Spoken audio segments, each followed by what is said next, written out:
David sat in his office on the 23rd floor, staring at his computer screen without really seeing anything. Another day, another meeting, another deal closed. His phone buzzed. It was his younger sister calling for the third time that week. He let it go to voicemail. He knew what she wanted to talk about. The same thing she always wanted to talk about. Why don't you date anyone? When are you going to let someone into your life? Don't you want to be happy? Happy? The word felt strange to him now, like a language he used to speak but had forgotten over the years. It had been almost 8 years since everything fell apart. 8 years since he walked in on his fiancée with his best friend. 8 years since he decided that feelings were dangerous and being alone was safer. He threw himself into work after that, climbed the corporate ladder, made more money than he ever thought possible, bought a nice apartment, a nice car, nice clothes. From the outside, his life looked perfect, but inside he felt nothing, and he preferred it that way. He went to the gym every morning at 6, worked until 7 most evenings, went on dates occasionally when his colleagues set him up with someone. The dates were always fine. The women were nice, but he never called them back. Never let anything go beyond a few polite conversations over dinner. His walls were too high and he had no intention of bringing them down. His sister kept telling him he was living like a machine. "You're not even alive anymore," she said once. "You're just going through the motions." He laughed it off. But late at night, alone in his apartment, he sometimes wondered if she was right. Then came the charity event. His company sponsored a fundraiser every year, and this time he got assigned to coordinate with some non-profit organization. He wasn't thrilled about it. More meetings, more small talk, more fake smiles. But it was part of the job. So he showed up to the first planning session at a coffee shop downtown. That's when he met her. Nina. She ran a rehabilitation center that helped people recover from accidents and injuries. Physical therapy, emotional support, the whole thing. She showed up 5 minutes late, apologizing with a warm smile, her hair a bit messy from the wind outside. "You must be David," she said, extending her hand. He shook it, expecting the usual firm, professional handshake. But something about the way she held his hand for just a second longer than necessary caught him off guard. It wasn't inappropriate. It wasn't flirty. It was just present. Like she was actually there, actually seeing him, not just shaking hands because that's what people do. "Nice to meet you," he said, pulling his hand back maybe a little too quickly. They sat down and talked about the event. She was passionate about her work in a way that made him uncomfortable. She talked about her patients like they were family, described how helping people walk again or use their hands again after an injury was the most rewarding thing she'd ever done. He nodded politely, taking notes, keeping things professional, but he kept noticing her hands, the way she gestured when she talked, the way she held her coffee cup with both hands like she was warming herself. There was something intentional about every movement she made. "So, what got you into this line of work?" he asked, mostly to fill the silence. Her expression shifted. Something sad flickered across her face. "My little brother," she said quietly. "He had a motorcycle accident 5 years ago. He survived, but—" She trailed off, then smiled again. "That's when I realized how important touch is, how much healing happens not just through medicine, but through connection." David didn't know what to say to that. He mumbled something about that being admirable and steered the conversation back to logistics. Budget, venue, guest list, safe topics. The meeting ended after an hour. They agreed to meet again the following week. As they stood up to leave, Nina did something that completely threw him. She gave him a brief hug. Nothing dramatic, just a quick, friendly goodbye hug. He froze. Didn't hug her back. Just stood there stiffly until she pulled away. "Sorry," she said with a laugh. "I'm a hugger. Comes with the job?" "No, it's fine," he lied, but it wasn't fine. As he drove home that evening, he couldn't stop thinking about it. When was the last time someone hugged him? Really hugged him? Not just a polite side hug at a family gathering. He couldn't remember. And that realization bothered him more than he wanted to admit. He tried to shake it off. Told himself he was being ridiculous. It was just a hug. People hug. It doesn't mean anything. But that night, lying in bed, he found himself rubbing his hand where she'd shaken it, found himself thinking about the way she'd looked at him. Not through him like most people did, but at him.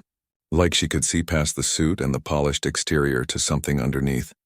And for the first time in 8 years, that scared him. Because if she could see through his walls, That meant the walls weren't as strong as he thought. And if the walls weren't strong, then he was vulnerable.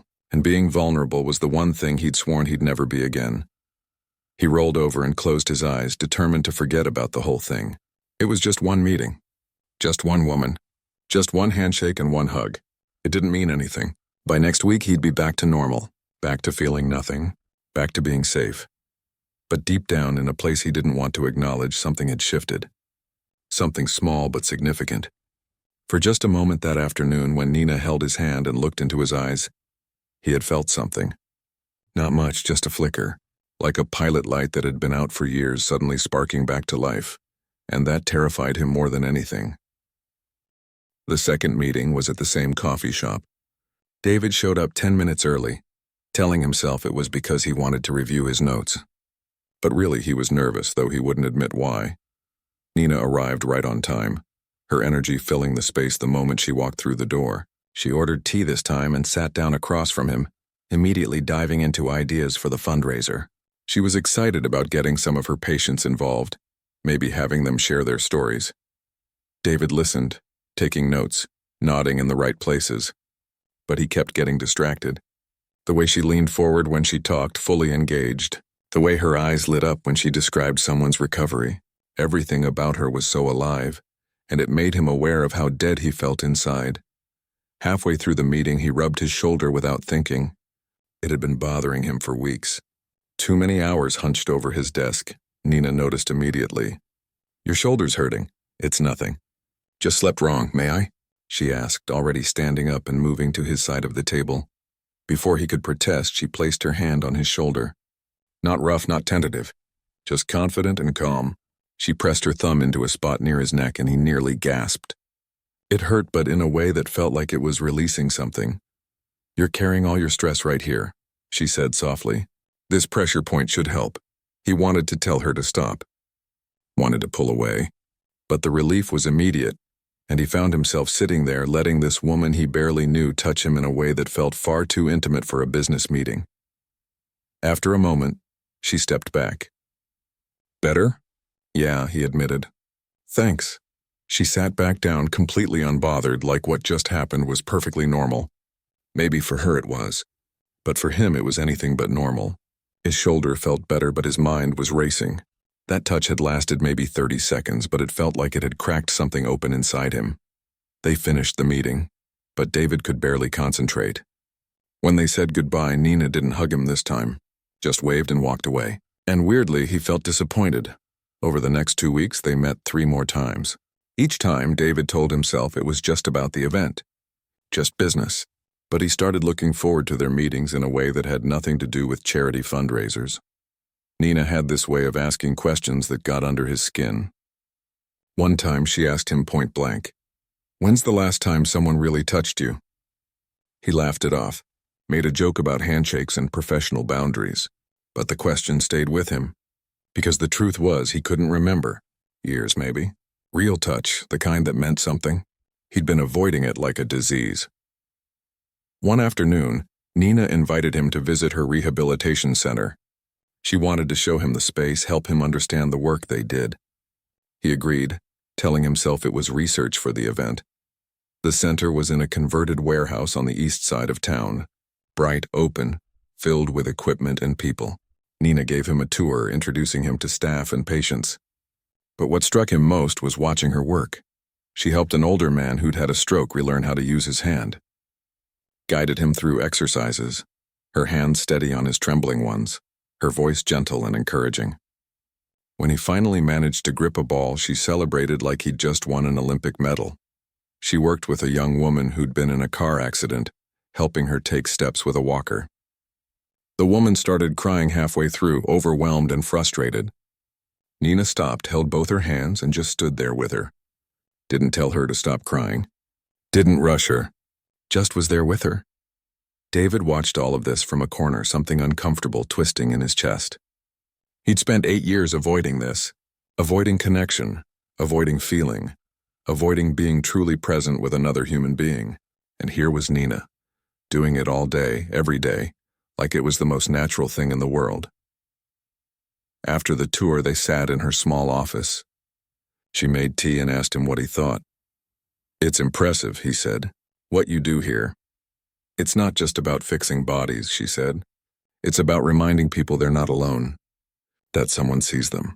That they matter. She looked at him. Do you ever feel like no one sees you? The question hit him like a punch.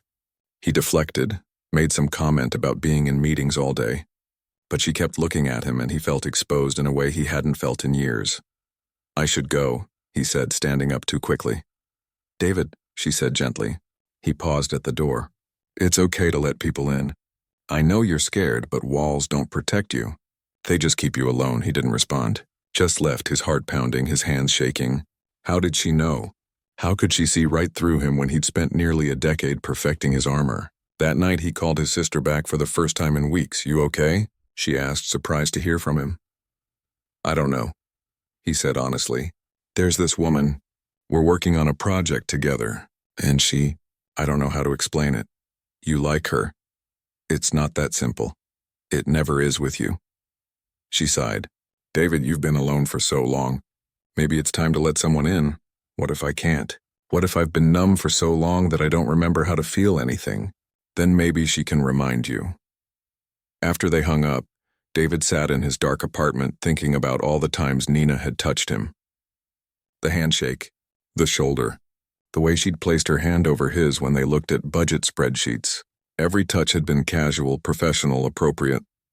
But every single one had felt like an electric current running through him, waking up parts of himself he'd buried. And that's what scared him most, because if she could wake him up, that meant he'd been asleep. And if he'd been asleep, that meant his sister was right. He wasn't living. He was just existing, going through the motions, pretending to be fine when really he was empty. The fundraiser was in 3 weeks. 3 more weeks of working with Nina. 3 more weeks of feeling like his carefully constructed world was falling apart. He didn't know if he could handle it. But he also didn't know if he could stay away. David started pulling away. He couldn't help it. It was instinct, self-preservation. Every time Nina got too close, every time she asked a question that cut too deep, every time her hand brushed his, he felt his walls trying to rebuild themselves. He canceled their next meeting, claiming he had an urgent work thing. Then he made the one after that a conference call instead of meeting in person. Nina didn't push.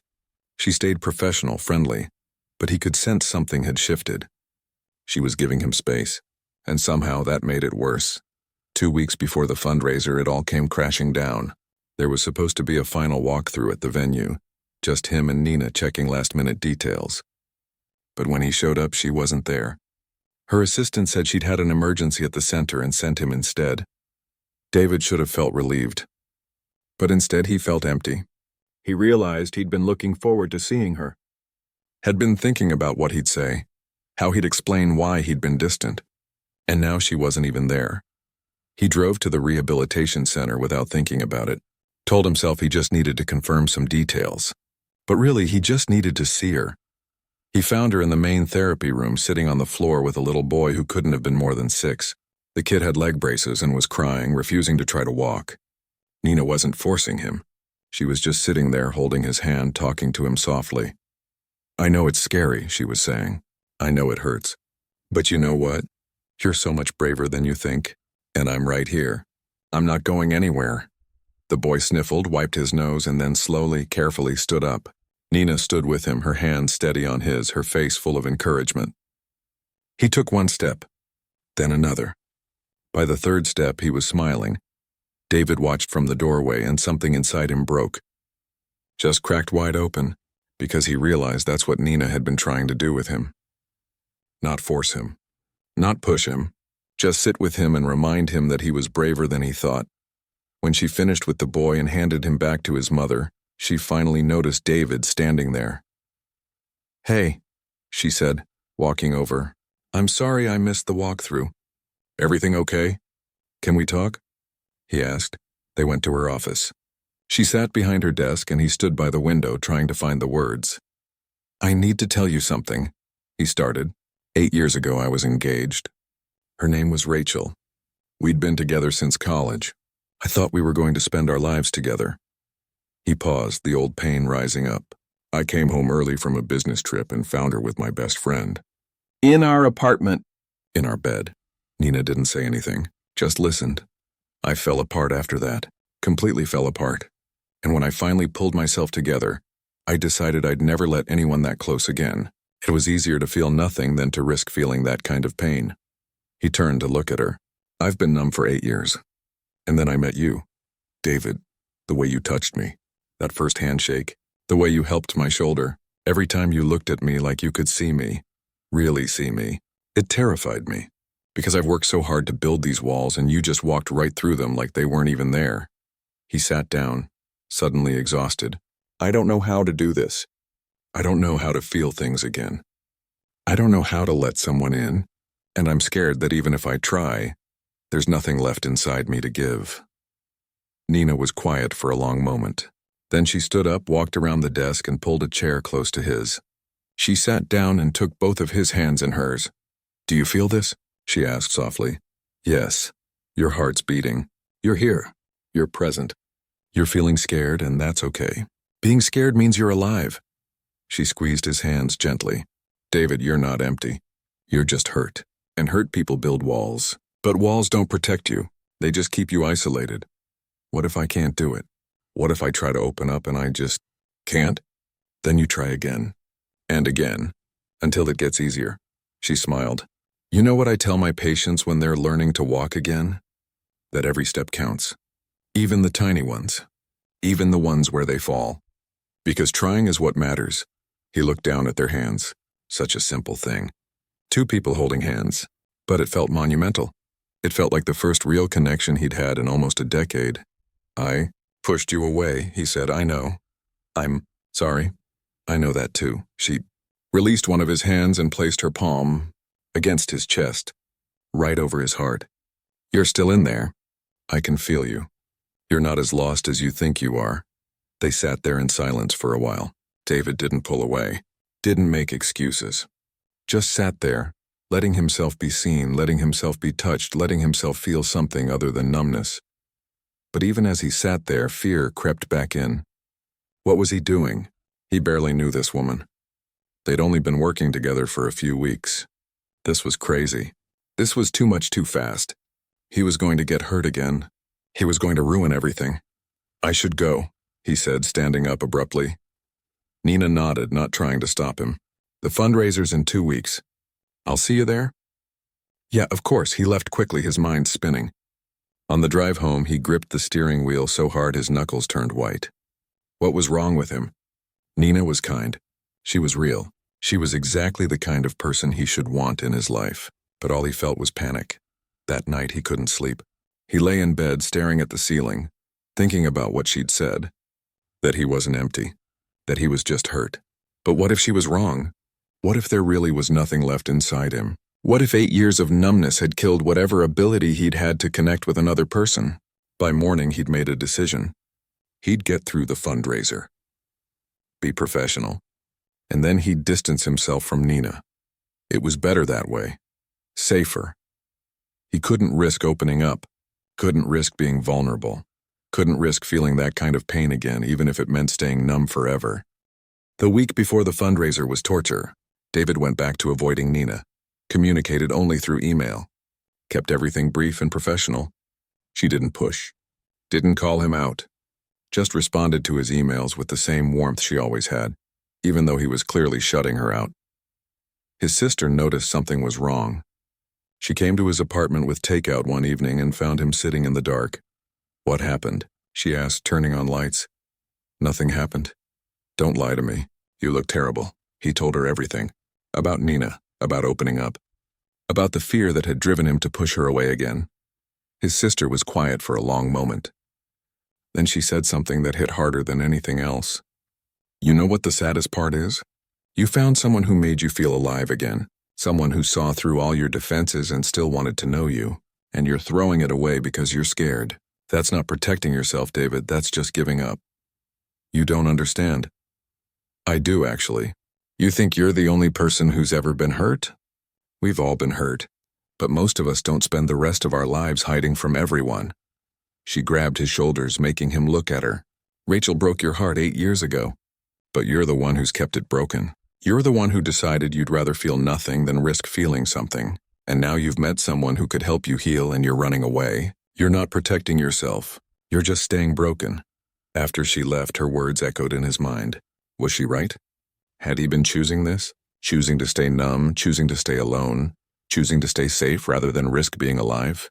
He thought about all the times Nina had touched him. None of them had been random. Every touch had been intentional, present. A reminder that he was human, that connection mattered, that he wasn't alone. And instead of accepting that gift, he'd thrown it back in her face. The night before the fundraiser, David couldn't take it anymore. He drove to Nina's rehabilitation center. It was late after 9, but her car was still in the parking lot. He found her in her office, going over some paperwork. She looked up when he knocked. "David, what are you doing here?" "I need to talk to you." She gestured to the chair across from her desk. He sat down, trying to find the right words. "I've been an idiot," he started. "You've been scared," she corrected gently. "Same thing." He took a breath. "You were right. About everything. I've been living behind walls for 8 years, telling myself I was protecting myself. But really, I've just been alone.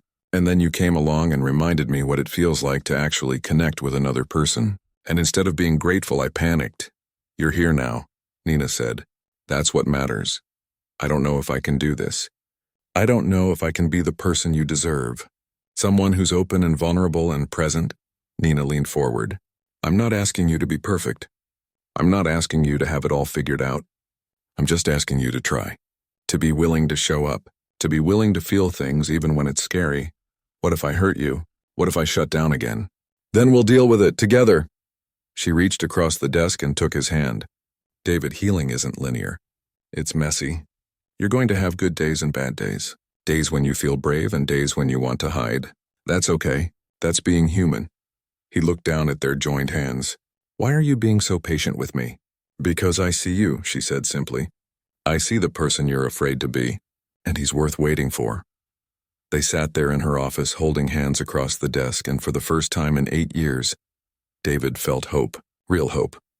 Not the fake kind that comes from pretending everything's fine, but the real, terrifying, vulnerable kind that comes from admitting you're broken and believing you might actually heal. "The fundraiser's tomorrow," he said. "I know. Will you save me a dance?" She smiled. "I thought you'd never ask." He left the center that night feeling lighter than he had in years. The fear was still there. The doubt. The voice in his head that said he was going to mess this up. But beneath all of that was something else. Something fragile but real, a chance. A possibility. A hope that maybe, just maybe, he could learn to feel again. To connect again. To be alive again. And it all started with one woman who'd touched him. Not just physically, but in a way that reached the parts of him he'd been hiding for almost a decade. Tomorrow was the fundraiser. Tomorrow he'd have to face Nina in front of a crowd, pretend to be professional when all he wanted to do was tell her how much she'd changed his life in just a few weeks. But for now, driving home under the streetlights, he let himself imagine what it might be like to stop running. To stop hiding. To let someone in. It was terrifying. But it was also the most alive he'd felt in 8 years. The fundraiser was held at a hotel ballroom downtown. David arrived early, checking on last-minute details, making sure everything was perfect. He was nervous in a way that had nothing to do with the event itself. Nina arrived with some of her patients and their families. She looked beautiful, wearing a simple blue dress, her hair pulled back. When their eyes met across the room, she smiled, and he felt his chest tighten. The event went smoothly. Speeches were given. Donations were collected. Some of Nina's patients shared their stories, talking about their recoveries, about what the center meant to them. David watched from the side, seeing the impact of Nina's work through the eyes of the people she'd helped. One man talked about learning to walk again after a construction accident. A woman described regaining the use of her hands after a stroke. A teenage boy spoke about healing from a sports injury that nearly ended his dreams. Each story was different, but they all had one thing in common. They all mentioned Nina, not just her skill as a therapist, but her presence, her care, the way she made them feel seen. David realized that's exactly what she'd done for him, made him feel seen. After 8 years of hiding, she'd found him. When the formal part of the evening ended, music started playing. People moved to the dance floor. David found Nina standing by the windows, looking out at the city lights. "Hey," he said, approaching her. "Hey yourself. The event was a success. Thanks to you." She turned to look at him. "I think we made a pretty good team." "Nina, about everything I said last night." "You don't have to explain." "Yes, I do." He took a breath. "I spent 8 years convinced that being alone was safer than being hurt. That feeling nothing was better than feeling everything. And then I met you, and you completely turned my world upside down. Not because you tried to, just because you were you. Present, real, connected." He took her hand, the gesture that had once terrified him now feeling natural. "You asked me once when the last time someone really touched me was, and the truth is, before you, I can't remember. Not in any way that mattered. But every time you've touched me, even just a handshake or a hand on my shoulder, it's reminded me that I'm still here, that I'm still alive, that there's still something inside me worth saving." "David, I'm not asking for anything. I know we barely know each other. I know I'm a mess. But I want to try. I want to learn how to be present like you are, how to connect like you do, how to stop hiding and start living." He squeezed her hand gently. "Will you teach me?" Nina's eyes were bright with tears. "You're already doing it, right now. This conversation, this honesty, this is what it means to be present." "I'm terrified," he admitted. "Good. That means it matters." She smiled. "David, I'm not asking you to be perfect. I'm not expecting you to heal overnight. I just want you to be willing to try. What if I mess up? What if I shut down again? Then we'll work through it together." She placed her free hand over his heart, the gesture she'd done before. "You're not as broken as you think you are. You're just hurt. And hurt people can heal. It just takes time, and patience, and someone willing to stand by you while you figure it out." The music changed to something slow. David looked toward the dance floor, then back at Nina. "I believe I promised you a dance." "You did." He led her to the floor, awkwardly at first. He hadn't danced in years. But Nina was patient, guiding him gently, her hand warm in his. They swayed to the music, and David found himself actually relaxing, actually being in the moment instead of worrying about what came next. "Can I tell you something?" Nina said softly. "Anything. When I first met you, I saw someone who was drowning but pretending he could breathe, and all I wanted to do was remind you that you didn't have to pretend, that it was okay to struggle, okay to need help, okay to be human. You did more than that," David said. "You reminded me what it feels like to actually live." They danced in silence for a while, and David felt something shift inside him. Not all at once, not dramatically, just a small, gentle shift, like a door opening after being closed for too long. He wasn't healed. He wasn't fixed. He still had a long way to go, but for the first time in 8 years, he believed that healing was possible. The song ended, but they stayed on the floor, neither wanting to let go. "So what happens now?" David asked. "Now? We take it one day at a time. We figure it out as we go. We mess up sometimes and forgive each other. We show up and try to be present." She smiled. "And maybe we go get coffee sometime. Not for a business meeting, just because." "I'd like that." 6 months later, David found himself back at Nina's rehabilitation center, but this time as a volunteer. He'd started coming twice a week, helping however he could. Today, he was working with a man named Robert who'd been in a car accident and was relearning how to use his left arm. Robert was frustrated, ready to give up. David placed a steady hand on his shoulder, the same way Nina had done for him so many times. "I know it's hard," David said. "I know you're tired of trying, but you're doing better than you think. Every small effort counts. Every attempt matters. You're not alone in this." Robert looked at him, surprised by the sincerity in his voice. "Thanks, man. I needed that." As David helped guide Robert through the exercises, he glanced across the room and saw Nina watching him. She gave him a small, proud smile. He smiled back, feeling something warm spread through his chest. Later, as they walked to their cars, Nina took his hand. Such a simple gesture, but it still meant everything. "You're really good with the patients," she said. "I learned from the best." "You know what I love most about watching you work with them?" "What?" "You're present, completely present. The walls are gone." She squeezed his hand. "You found your way back." David stopped walking and turned to face her. "No, you found me. You reached through 8 years of walls and numbness and reminded me I was still in there. I just showed you the door. You're the one who walked through it." He pulled her close, wrapped his arms around her, and just held her. A real hug. Not stiff or awkward or afraid, just two people connecting, being present with each other, choosing to be vulnerable and alive. "Thank you," he whispered into her hair, "for not giving up on me. Thank you for letting me in." They stood, there in the parking lot as the sun set, holding each other, and David marveled at how much his life had changed in half a year. He wasn't perfect. He still had moments when the old fear crept in, when he wanted to retreat behind his walls. But Nina was patient with him, and he was learning to be patient with himself. He'd learned that touch wasn't just physical, it was emotional, spiritual, a reminder that we're all connected, all human, all deserving of love and care. Nina had touched him, not just with her hands but with her presence, her patience, her willingness to see him when he was invisible, and in return, he was learning to touch the world again, to be present, to connect, to feel, to live.